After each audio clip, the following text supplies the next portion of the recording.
Good afternoon. Thank you for joining the We Can Educational Series. Today, Dr. Hillary Petska and Assistant Attorney General Tom Fallon will present Subpoenas and Court Appearances, Tips to Improve Effectiveness.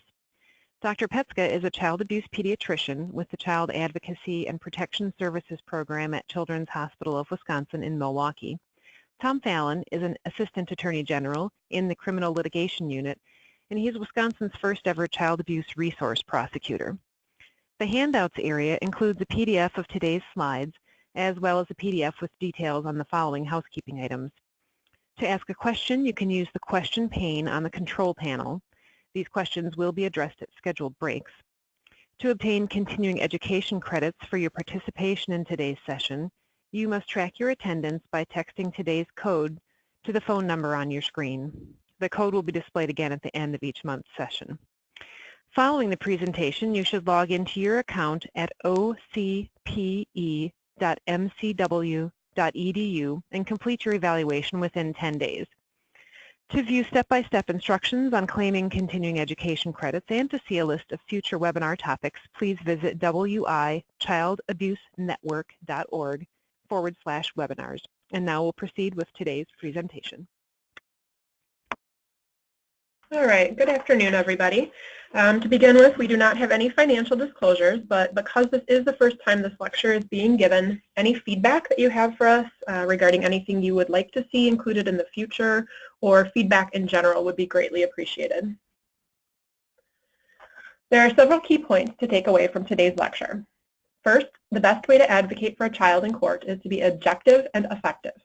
You can become more effective and comfortable by understanding the court process and preparing thoroughly prior to court.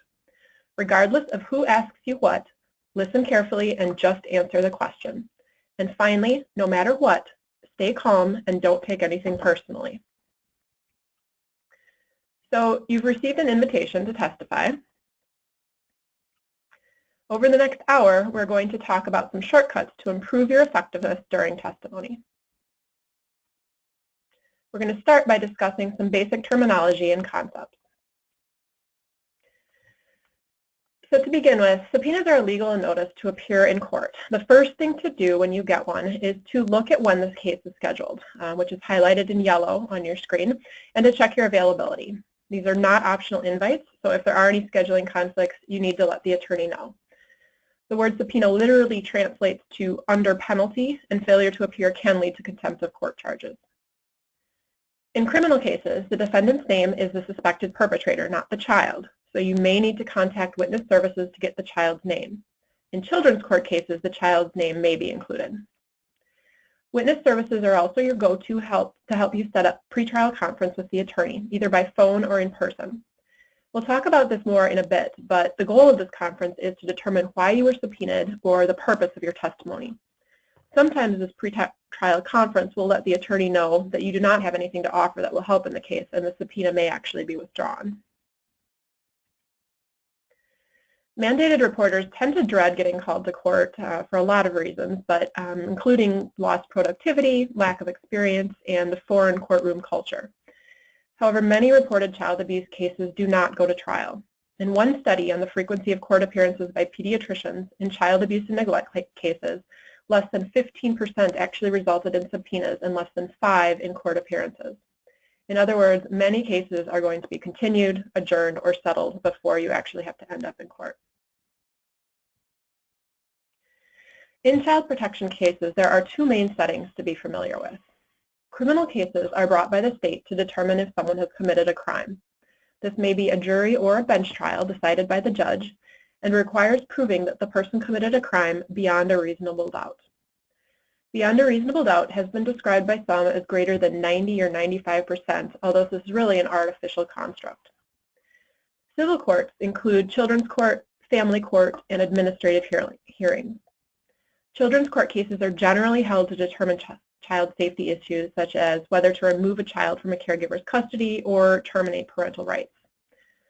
Child protection cases require preponderance of the evidence for removal and clear and convincing evidence for termination of parental rights. There are also several key players to be familiar with. The prosecutor or district attorney is the attorney bringing the charges against the defendant or the person that's accused of wrongdoing. Corporation counsel is another term you'll hear to describe the attorney in administrative hearings. The defense attorney tries to prove that the defendant is innocent. If the defendant cannot afford to hire a defense lawyer, a public defender is appointed. The plaintiff is a term used in civil law to describe the person who initiates a lawsuit. And finally, guardian ad litem, which translates to guardian for the suit, is a person appointed to represent the child's best interest, as a child is generally not considered capable of representing themselves. Good afternoon, folks.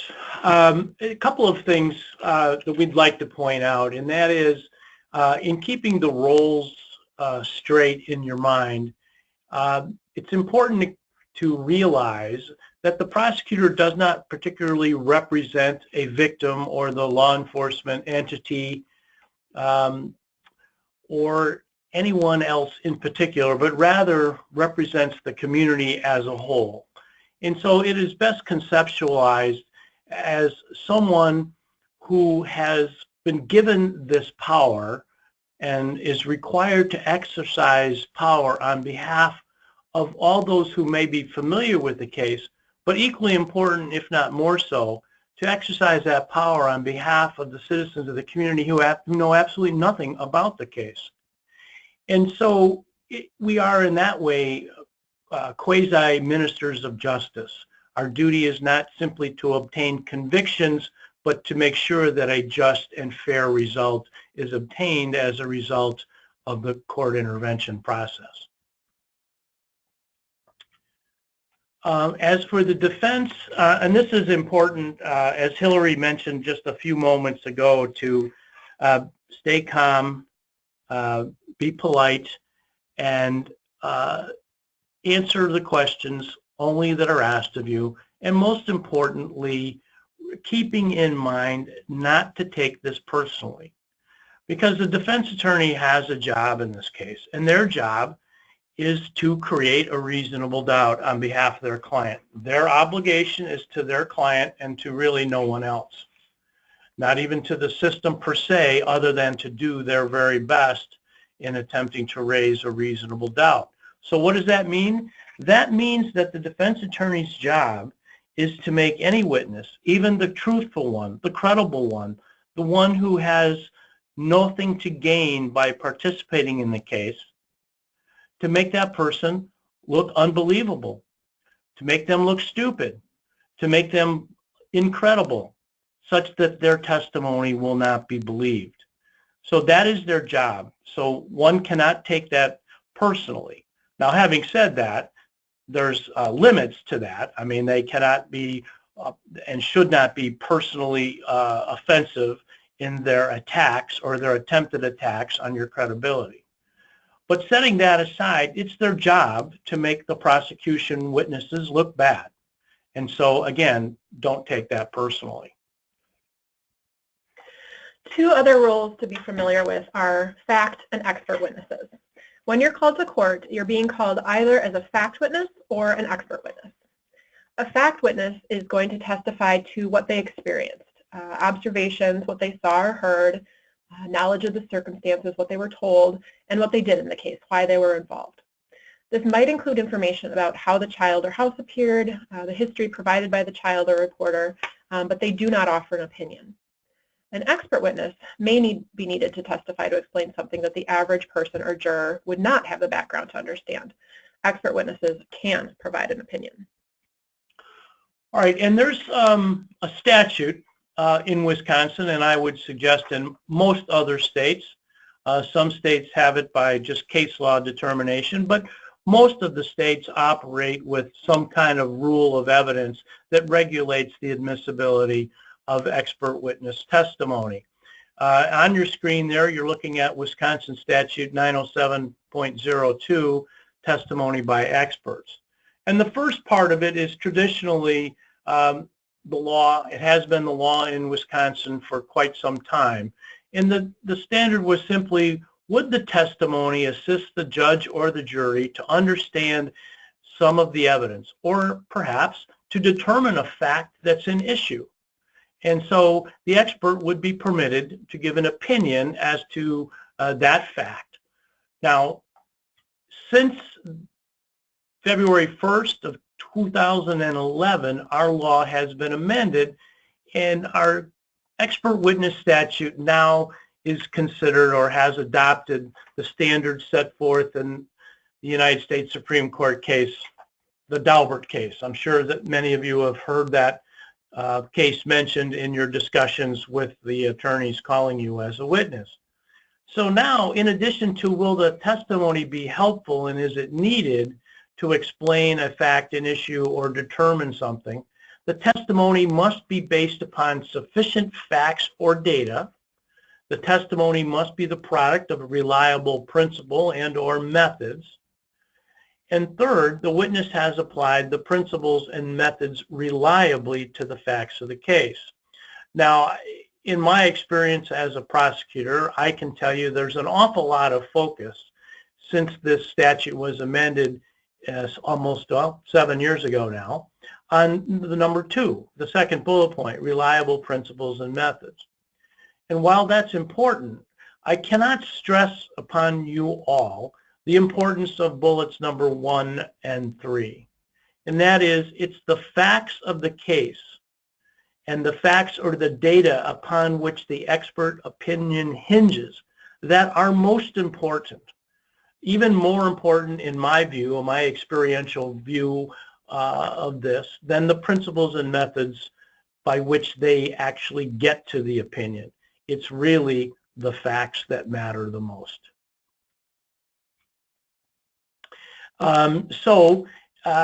This Daubert versus Merrill Dow Pharmaceuticals, as you can see, is a case that's now 25 years old, and it was a seminal case because it changed the federal standard from a FRI state to, or a FRI hearing, which is basically general acceptance, was the science upon which the opinion is based, generally accepted in the relevant community.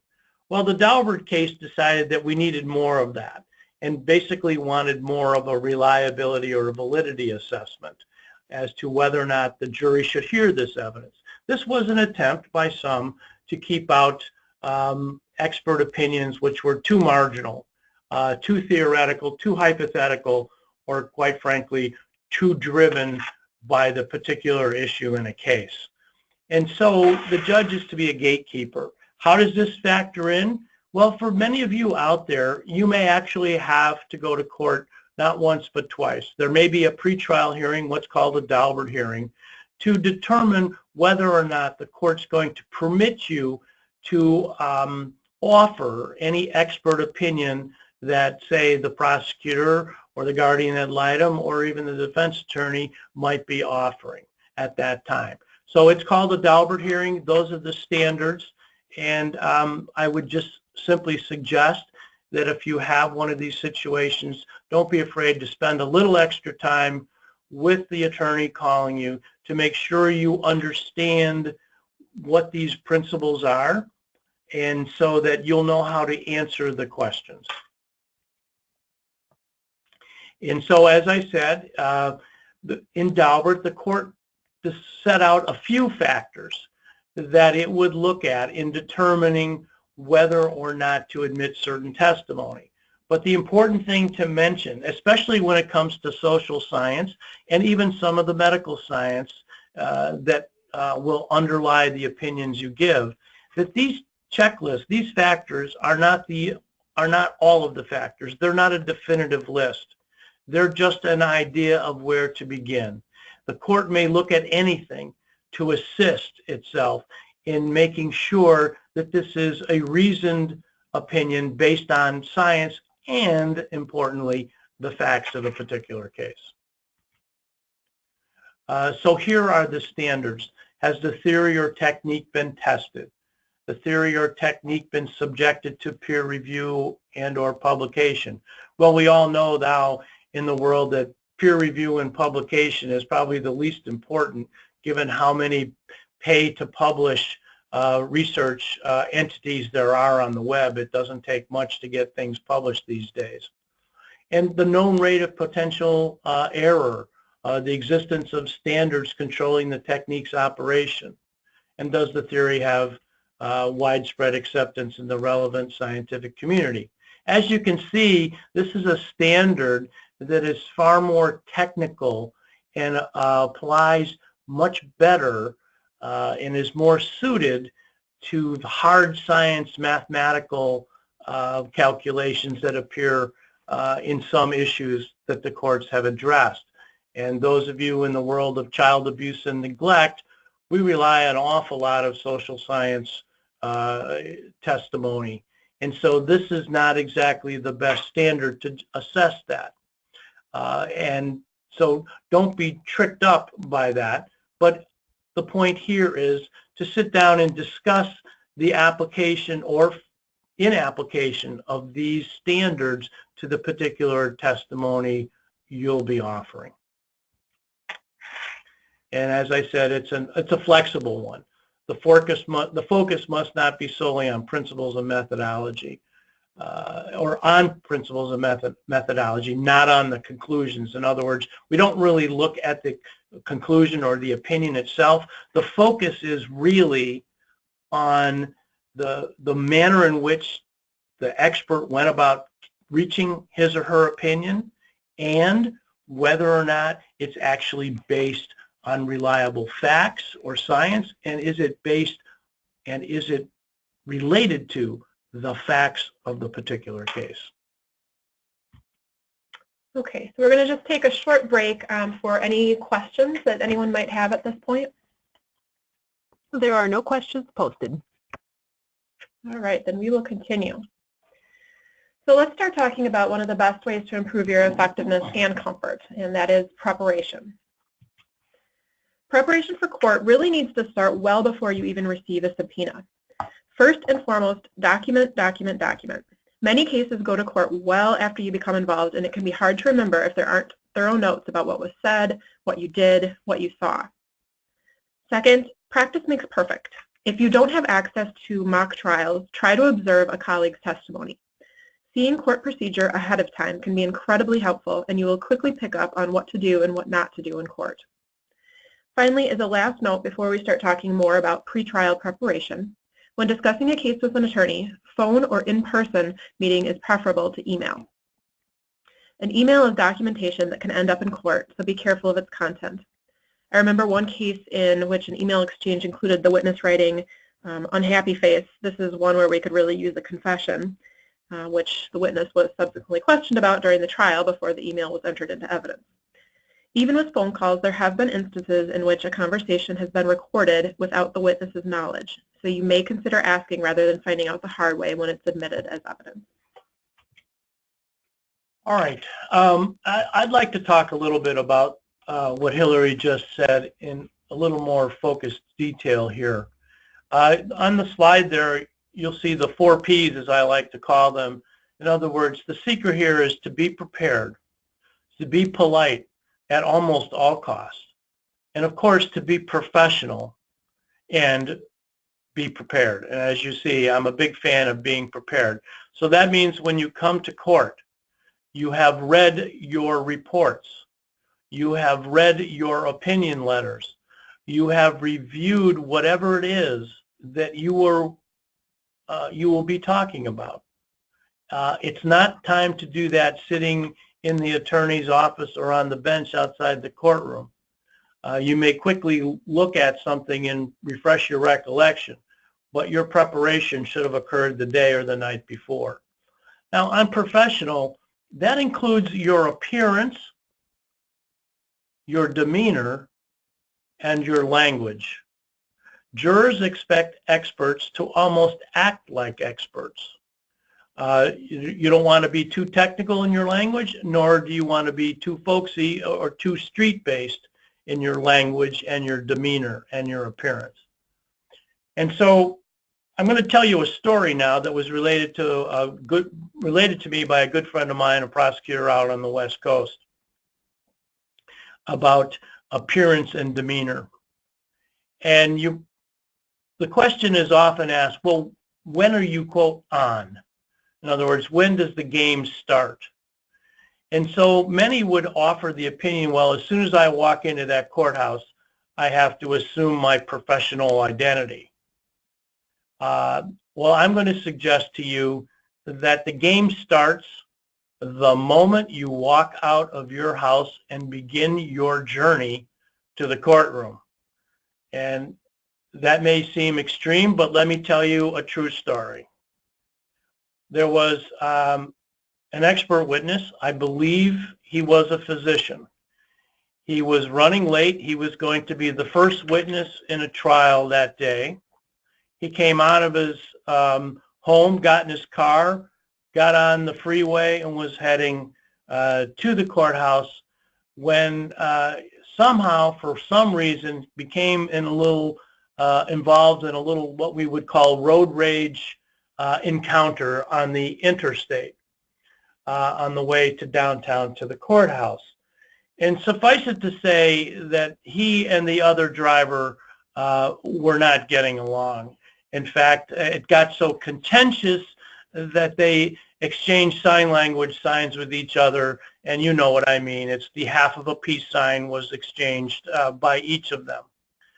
And the doctor gets to the courthouse, meets with the attorney, and is seated next to the attorney because he's going to be the first witness. And in comes the jury, and the first person in the room, thus the first person closest to counsel's desk, is guess who? Yes, it's the person who was driving the vehicle with which the professional had the encounter. So at which point he says to my friend, we have to talk. And so you can imagine the difficulty there and how well that testimony was received by the juror. So the moral of this story is you never know who's watching, and you never know what's going to happen. So you put your game face on the moment you walk out of your house and head to the courtroom. Okay, the second thing I want to talk about is, going back to our previous slide, is the preparation. And I know that we lawyers can be royal pains in the butt sometimes. But let me tell you this. Your job as a witness, whether you're a fact-based or the fancy word percipient witness, or you're an expert witness, either way, you have to insist on time with the attorney calling you as a witness. You have to insist on preparation time. You both have to make efforts. If you're working with a DA's office, that usually you'll be contacted by a victim witness assistant who will try to set up an appointment. And given the caseloads that prosecutors have, that's likely to occur within a short time before the trial, sometimes only a week before. But that must occur, whether it's after hours, whether it's after 5 o'clock, or whether it's 6 o'clock in the morning. You have to find the time. So that's critical, especially if you've never worked with the attorney before. In-face, in-person is almost mandated. A phone call, quite frankly, isn't going to cut it, in my view. That's my personal opinion. If you've worked with a witness many times, then all that's required is a phone call, because you understand how each other works. You understand the nuances of the voice and the speaking, and you can tell right away whether somebody's comfortable or not comfortable. But until you meet somebody and until you get to work with them, you have to do it in person.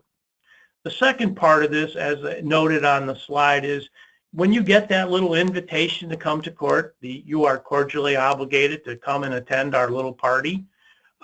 Ask why you've been invited to the party. Ask what it is that's expected of you. Am I just a fact witness because I'm a treating professional, a physician, or will I be asked opinions that are in the wheelhouse of my expertness as a physician, or as a social worker, or as a forensic interviewer, or even as a police officer? Police officers are usually fact witnesses because they investigate and find facts. But police officers also can be expert witnesses in everything from drug cases to child sexual assault cases. Police officers, like CPS folks, they have seen recantation before, they have seen delayed disclosure, and so you may be asked both. You may be a percipient witness and you may be an expert witness, but you need to know why you are invited, what it is you're going to say, and equally important, often overlooked, but I think it comes with comfort, is to ask, oh, well, how do I fit in the big picture of the case, so that there's an understanding of the importance of your testimony. Okay, right. Let's talk a little bit about forensic interviews in this particular case. Maybe you're a forensic interviewer and you work at a CAC, or maybe you're a CPS worker or a law enforcement officer and you are tasked in your community with conducting forensic interviews. So if you're expected to come to court and talk about a forensic interview, then some of the things you might want to ask are, what is the reason for me coming? Am I simply there to lay the foundation to introduce the recorded interview? Or am I there to talk about the forensic interview process generally? Or am I there to talk about the specifics of this forensic interview? In other words, to talk about, well, are any of the questions suggestible? Were they leading questions? For instance, now with our new guidelines, the Wisconsin Forensic Interview Guidelines, sometimes, and there will be this case, trust me, where you're going to have to deviate from the recommended guideline procedure. And so if there's a deviation, you need to discuss that with the attorney calling you and be prepared to explain why you may not have followed the guidelines soup to nuts. And of course, they are just guidelines, so by their nature, you're already assuming the fact that there will be situations in which a deviation of the guideline or the protocol is required. Pre-trial preparation should also include the plan for direct examination, including confirming the facts of the case and witness opinions. You want to make sure that you verify the attorney has the appropriate reports and your CV or resume if needed. This is also an opportunity to educate each other. Make sure to let the attorney know the important points that you want to make sure you mention. They may also want to discuss the best way to ask about certain topics and can help determine what the best way to transition from topic to topic is. Many attorneys have a routine way of introducing a witness and asking questions, which can help organize your thinking and preparation. We'll talk more about this structure in a moment. Cross-examination should also be discussed, including if there are any potential issues that may come up in court, like errors in the report, possible questions from opposing counsel, and the opinions of other witnesses. You can also use this time to review logistics, such as where to park, where to check in. You may want to discuss what security is in place as well. I've seen people lose all sorts of good things, silverware, knitting needles, as they're trying to get into the courtroom. All right. What you see before you is a way in which I go about handling expert witness testimony. Every lawyer is different, and so that's the other reason why, especially if you're being asked any kind of expert opinion, to become familiar with that lawyer and the manner in which they elicit expert opinions. And for me, I'm a firm believer in a number of principles. That expert witness testimony should be like laser surgery. You get in and you get out. I think it needs to be succinct, understandable, and direct, such that the jury is going to remember it. So I have a standard approach. I introduce the witness as to who they are, and then I foreshadow the opinion which is to come. For instance, I may say, Doctor, why were you subpoenaed to come to court today? Or I might even just say, why are you here today? And hopefully they will say, I've been subpoenaed. What they'll say is, well, I've been asked to come and explain about X, or I've been asked to come and offer an opinion about Y. And then I'll say, well, thank you. I said, now before we get to those opinions, I'd like to have the jury know a little bit about you, and then I'll go into that person's qualifications. And as soon as we're done with the qualifications, I'm eliciting the expert opinion or opinions from that witness right off the bat. In other words, as a lawyer, I'm emphasizing primacy, recency, and repetition. And the first thing they hear is that opinion. And then we'll go and explain how they got it to that opinion. Whether sometimes that involves going into the methodology, not always, but sometimes. But it always goes into, would you explain to us why you reached that opinion? Or what facts were critical to you, Doc, in reaching this opinion? Let's talk about those. And then I go to, are your opinions expressed to a reasonable degree of professional certainty? And then we're pretty much done.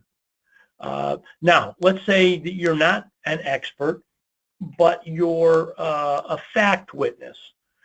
And let's talk a little bit about that. I'm still going to introduce you. I still may foreshadow the reason you're here and say, well, why are you here? Well, I was the technician on hand that handled the 911 call.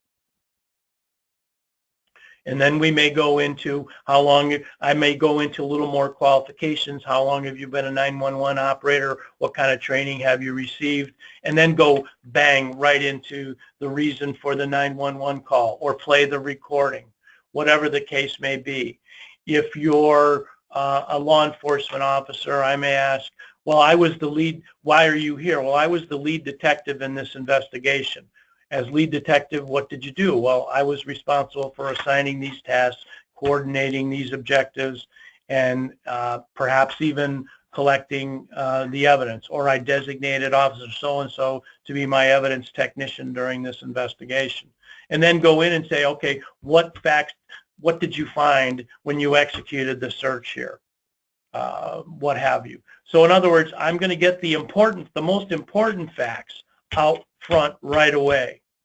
And then the lesser important facts in the middle. And then I'm going to end with something that was really important that was discovered. Again, primacy, recency, and repetition of those things. But that's just my way of doing things. Every lawyer is different. Every lawyer has their own style. And again, a reason to spend time meeting with them and learning how they go about it. Because one of the things that occurs in a courtroom all the time is there's sometimes a lapse in communication between the witness and the attorney. And you have to also talk about what is rarely talked about, but what is always talked about in my prep sessions is how do you transition from one issue to the other, from one opinion to the next, from one rationale to the next. I always ask my doc, how is it best that I ask this question?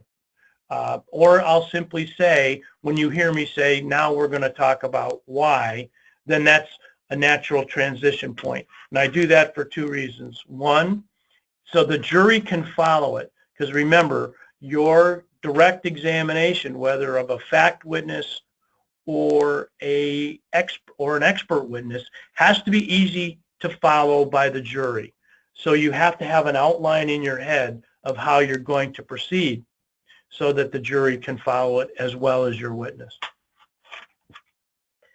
So after the pretrial conference, you then need to start reviewing the records. This should really start with reviewing your involvement in the case. If you only signed an order for ibuprofen, for example, you may not really have anything else to offer the court.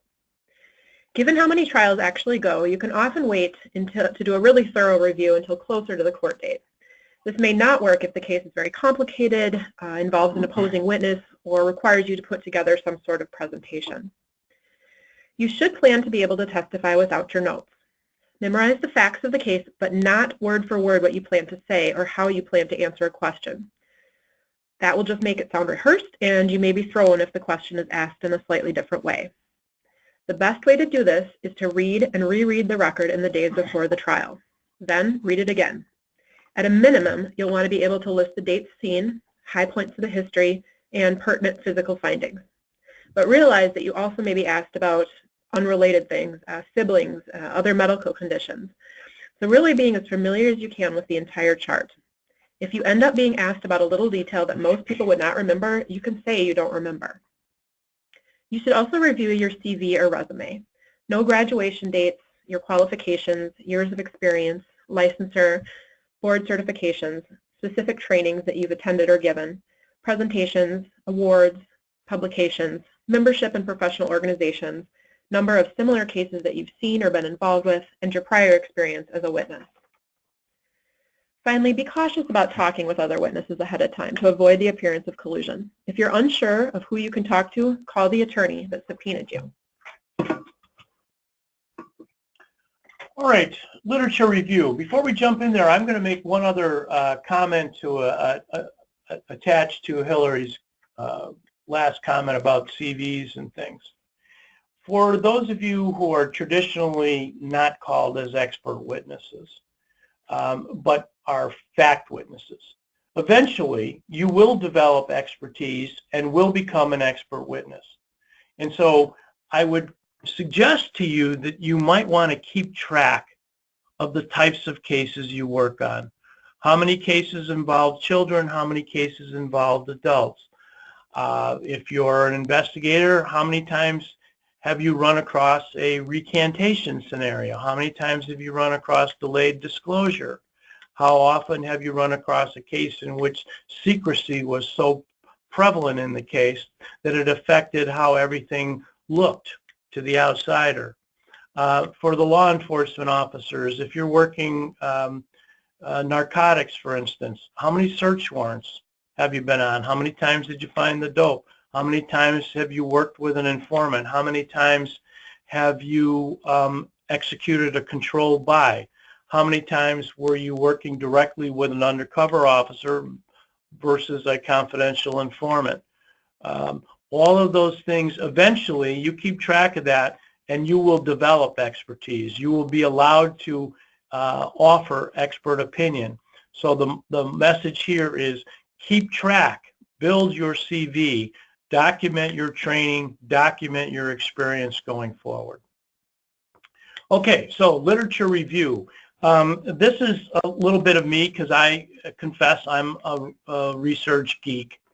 I have no life, so I actually read this research that the experts rely upon. I do that, and I suggest that you might very well want to do this as well.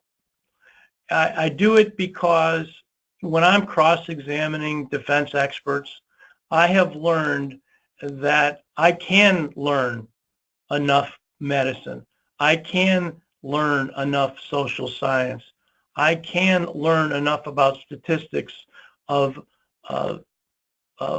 sex offender recidivism rates. I can learn enough to cross-examine the experts, to play in their sandbox.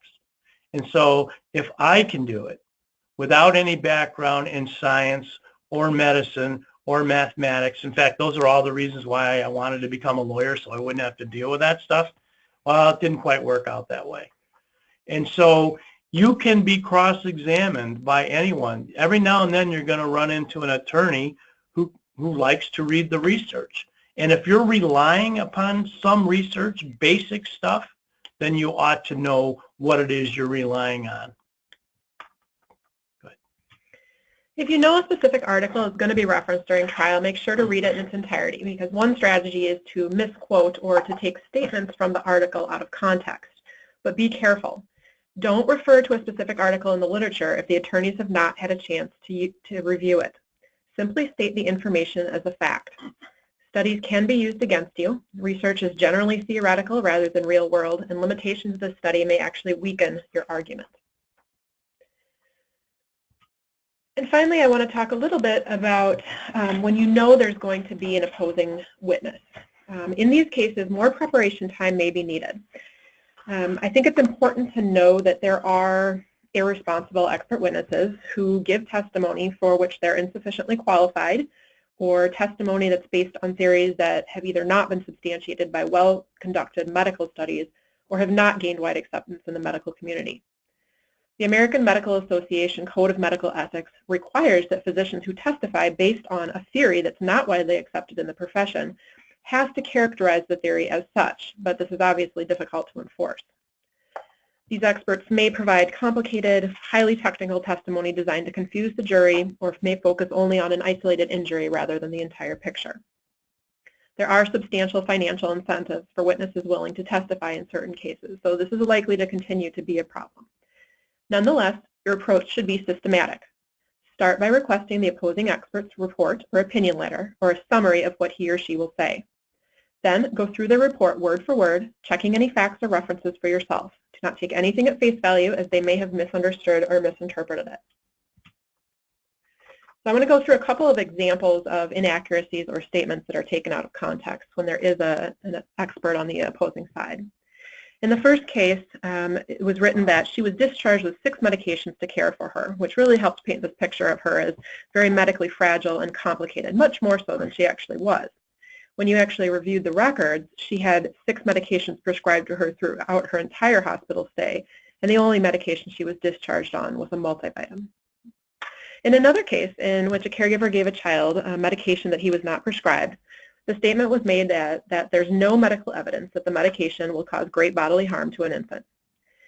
There are, in fact, medications, in this case it was a muscle relaxant, that is safe to use in children, but the one in question was not.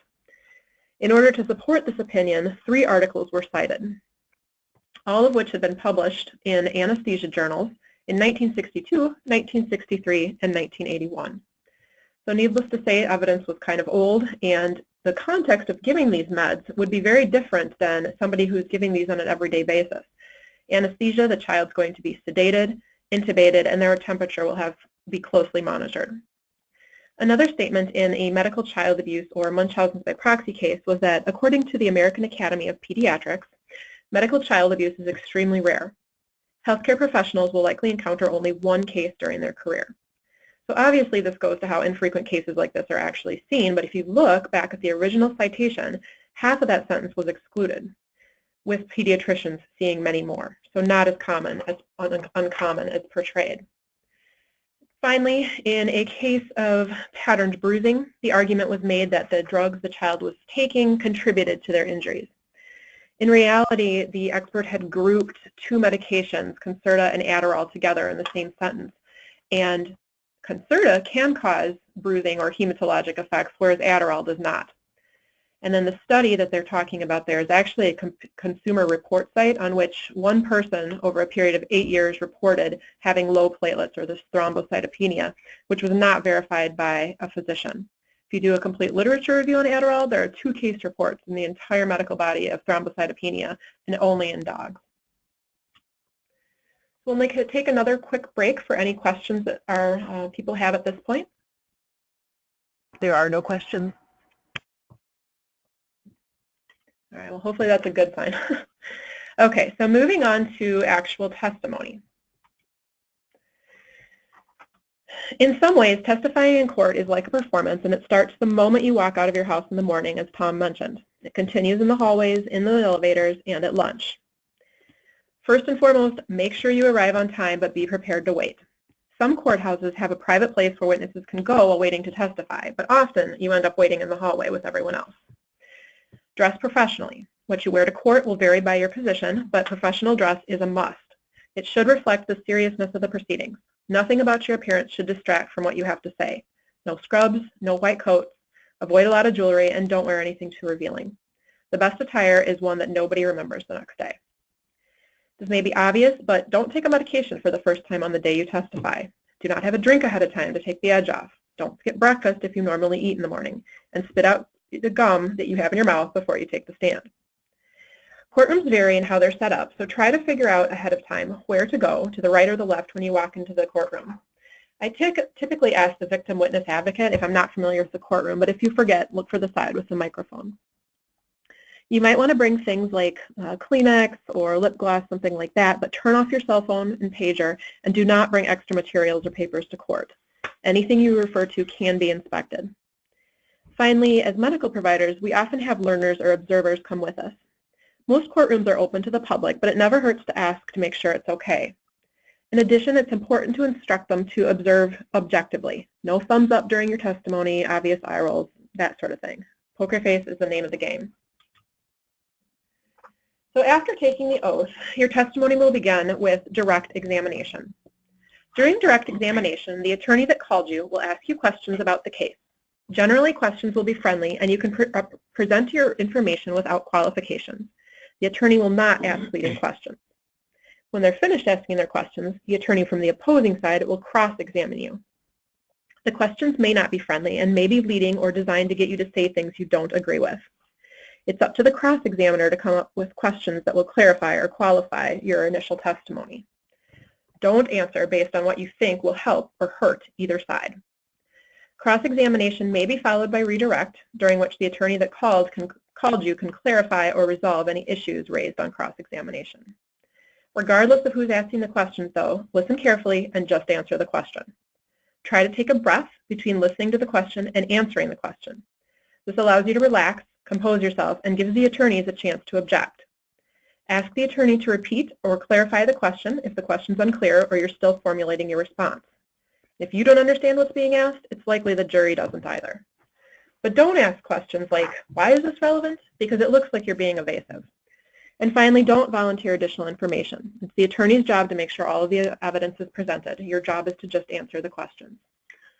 Yeah, and I'd like to add on to that as well. The reason why the last bullet point is bolded is because that is, quite frankly, in my view, the #1 error that any witness makes.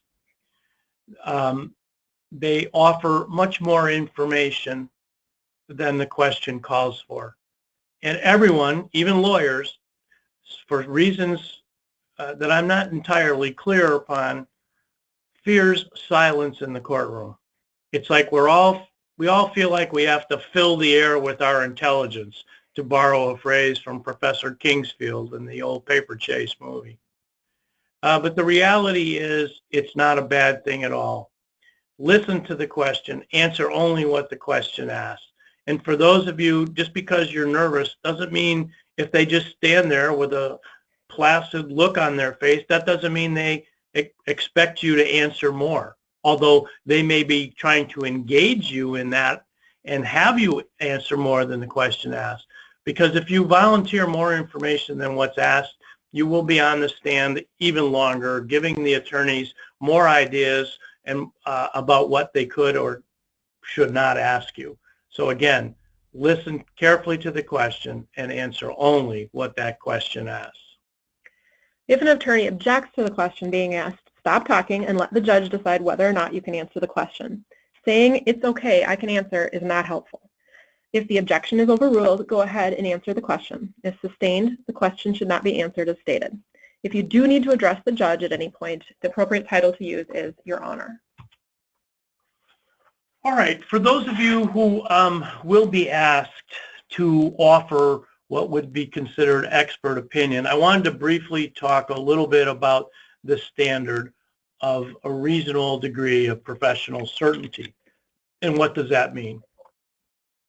What does a reasonable degree of medical certainty mean? What does a reasonable degree of psychiatric or psychological certainty mean? Or a reasonable degree of professional certainty for social workers, law enforcement officers, forensic interviewers, etc. What it means is basically getting at how confident are you as a professional in the opinion you're offering. For example, there's a very dated but seminal case in Wisconsin that talks about what a reasonable degree of medical certainty means. And so the court went on to explain the fact that it doesn't deal with positiveness in the sense of metaphysical certainty. Basically what it is the standard requires a conviction of the mind or the degree of comfortableness that a doctor has in his or her opinion that's being expressed. So what that means is other doctors may disagree with the opinion, and that's fine as long as it's reasoned. Let me give you an example. Let's say you're dealing with an oncologist, and there's a diagnosis of cancer, and the oncologist is trying to figure out, all right, I'm going to have my meeting with my patient here. We're going to have to figure out what we're going to do. So the oncologist has several options to address the cancer situation. There's the surgical intervention. There may be chemotherapy. There may be, what am I thinking of? Radiation. Radiation, thank you. There may be some holistic approach, depending on one's philosophy in dealing with this, or there could be, and often is, a combination of those options.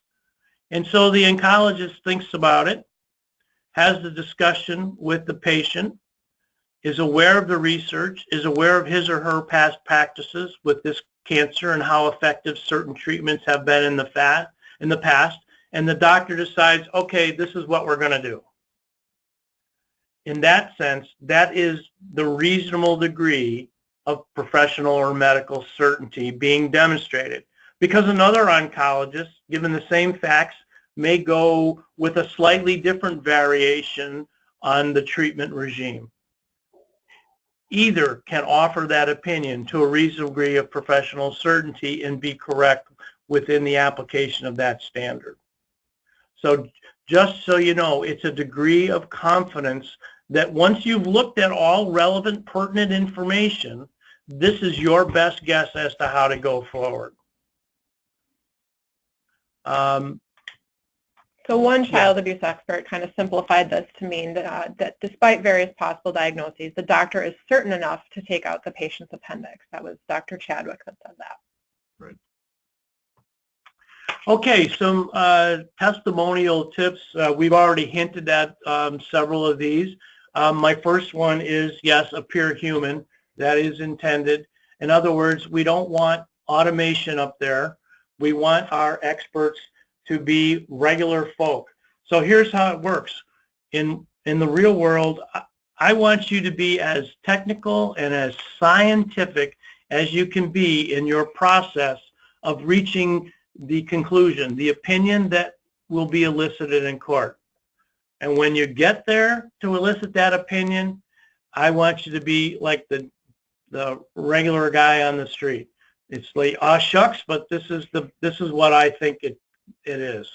In other words, be a regular person. Use regular language as best you can. I know as scientists and as physicians in particular, you get tied up with your jargon, just like police officers and social workers. It's okay if you have to use the jargon to be sure that you're precise and accurate and truthful.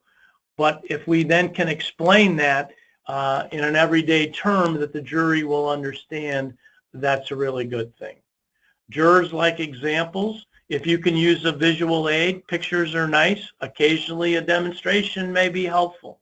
But make sure, again, this is all discussed with the attorney calling you as a witness so that you can talk about, because one of the things I often ask when I say I'm dealing with a physician, I'll ask, I says, do you have any ideas for how we can get this across? Have you used any artistic drawings in the past?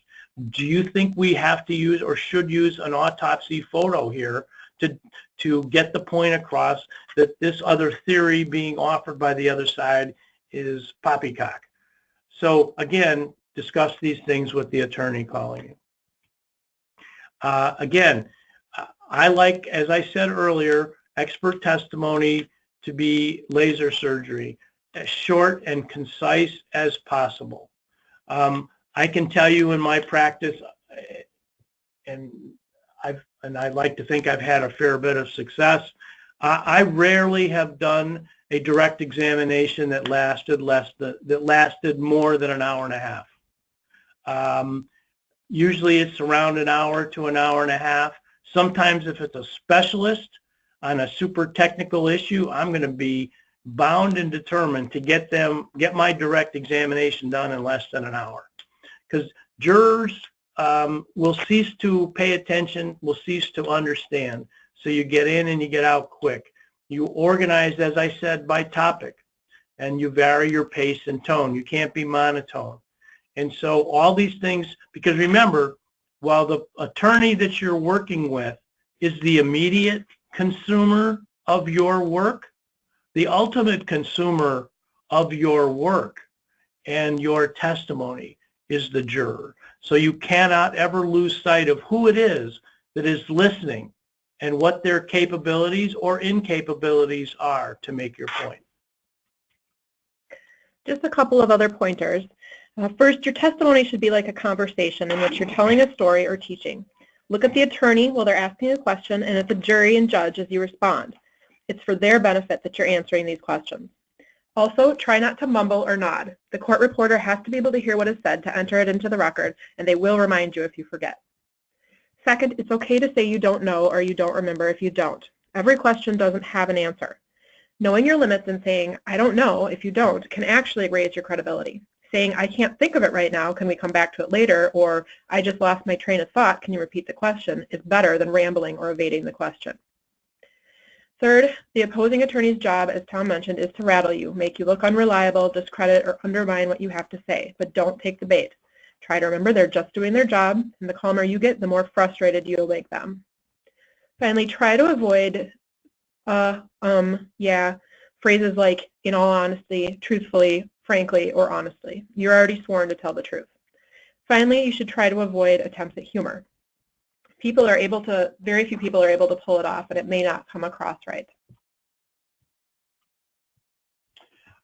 And again, remember, you are an advocate only for your opinion and the facts upon which your opinion is based. You are not an advocate for the side that calls you, retains you, pays you, subpoenas you. That's the job of the lawyers. The lawyers are the advocates. I don't need crusaders on the witness stand, whether they're police officers, social workers, physicians, psychologists, whomever. I'm the advocate. Get out of my sandbox. I need you to be an advocate for your opinion informed by the facts, until new science comes out, new facts are brought to light that causes you to reconsider your opinion. And if that's true, that's fine. I'm a lawyer, I'll deal with it. But I just want to know in advance that you're rethinking your opinion. I don't want to hear about rethinking it in the courtroom. I want to hear about it during the prep session. But again, the lawyer is the advocate, and you are the advocate for your well-reasoned opinion. And as I mentioned earlier, just a few moments ago, don't forget who your ultimate consumer is. Because today's juror, oftentimes, my generation, we're done messing up the world. There's a whole new generation out there that's brought up on technology, that on Facebook, on Twitter, on Instagram, is constantly connected with the net, and they want their information fast, easy, understandable, and they want it now. So remember, many of your prospective jurors, especially going forward, can be easily bored, which is another reason why I like to get my testimony in and out quickly and to the point and move on. There's always a pace and a rhythm to every trial, and it's important that we keep with it. So the number one rule I have is the KISS rule. Keep it simple, stupid, or keep it short and sweet, whichever way you prefer it. But that is the most important thing. Common strategies that opposing attorneys may use to watch for would be minimizing your expertise. For example, an attorney may say, I see you completed your training just last year, congratulations, implying you do not know what you're doing. Or for nurse practitioners, it is Mrs., not doctor, right? Do not let on that you know what they're doing or try to defend yourself. You're not the one on trial, unless it's a Daubert. Be oblivious and polite. You usually have a lot more education and medical knowledge than anyone else in the courtroom. If an attorney starts a question with, don't you agree, isn't it true that, or wouldn't you agree that, usually the attorney is heading towards a statement you don't agree with. So agree in your own words by rephrasing the statement, and correct an attorney who rephrases your response inaccurately. They may also ask hypothetical questions in which the hypotheses are extremely unlikely. That may need to be pointed out. Avoid conceding unreasonable possibilities, but don't argue. Arguing the case is the attorney's job, not yours. Also be aware of metaphors and analogies and watch for qualifying phrases. Few things in life are always or never. Rapid-fire questions can be slowed by giving thoughtful answers. Another strategy is to try to limit your answers. Yes, no answers put the attorney in control, whereas open-ended questions, narrative, why, how, give the control back to the witness. If you're told that you have to answer yes or no, say, it's not possible for me to answer with a yes or a no. Can I explain? You can also qualify the yes/no with things like under certain conditions or explain before you answer yes or no so that you don't get cut off before you have a chance. Also, don't box yourself in. An attorney might ask something like, is that everything? So instead of saying that's everything that happened, say, that's what I can recall at this time, or that's all I can think of right now. So there's room for more later. Finally, what to do afterwards. Take notes regarding the questions and your responses, especially those that you got stuck on, so that you can be better prepared next time. Try to learn from the experience by discussing with the prosecutor what went well, what didn't, what did the jury like, not like. Remember, in the end, it's not your game. It's easy to become invested in the outcome of the case, but you're only a piece of the puzzle. And finally, self-care. Debrief with colleagues, take a walk, have some chocolate. So in conclusion, the more prepared you are, the more effective you will be. And in the courtroom, be objective, stay calm, and listen carefully, and just answer the question. These are our references, and we'd be happy to take any other questions. Thank you both very much for the presentation today. There are no questions posted, so I'll just give a little closing comments here. Attendees, if you have not already done so, you may now text the attendance code that you see on your screen. This is the one at the top. You can text that to the phone number listed there, and you can complete your evaluation. I hope you can join us next month when Dr. Lynn Sheets will present What is That Mark? Skin Findings in Physical Abuse. Thank you so much for being with us today.